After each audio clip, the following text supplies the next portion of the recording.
So if you're given a present value problem where you don't have to solve for the present value, but where you actually have to solve for I in here, first start by plugging in all your information into the present value formula. It should look like this.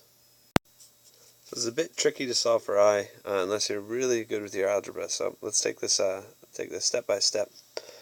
First, I is stuck inside the parentheses, so you can do something. You can take care of that 300 by dividing everything by 300.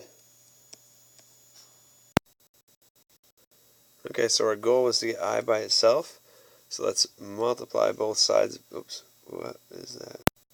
Let's multiply both sides by I times something over I will cancel out, so we get to scribble that out here.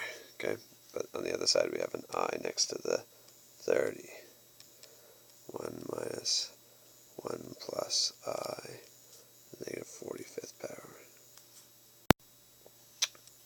Now still trying to get I by itself, so let's get this I on the other side of the equation.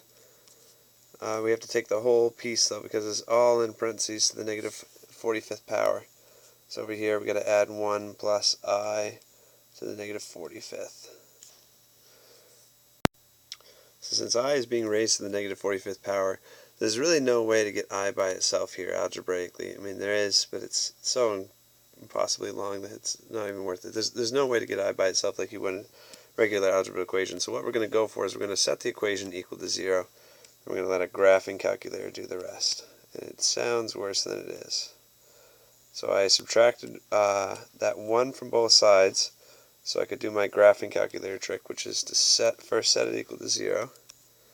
And now that it's set equal, oops, that's 0 now, because we did 1 minus 1. Now that it's set equal to 0, take this whole left side and plug it in a graphing calculator. You can go right to this website. So go to this website here, just when you punch an X in instead. So when you plug all this information in, you'll get this graph.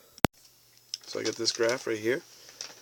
I had to zoom in to make sure that I could see the dot, and I clicked on the dot just to see what the X coordinate was for where it crossed.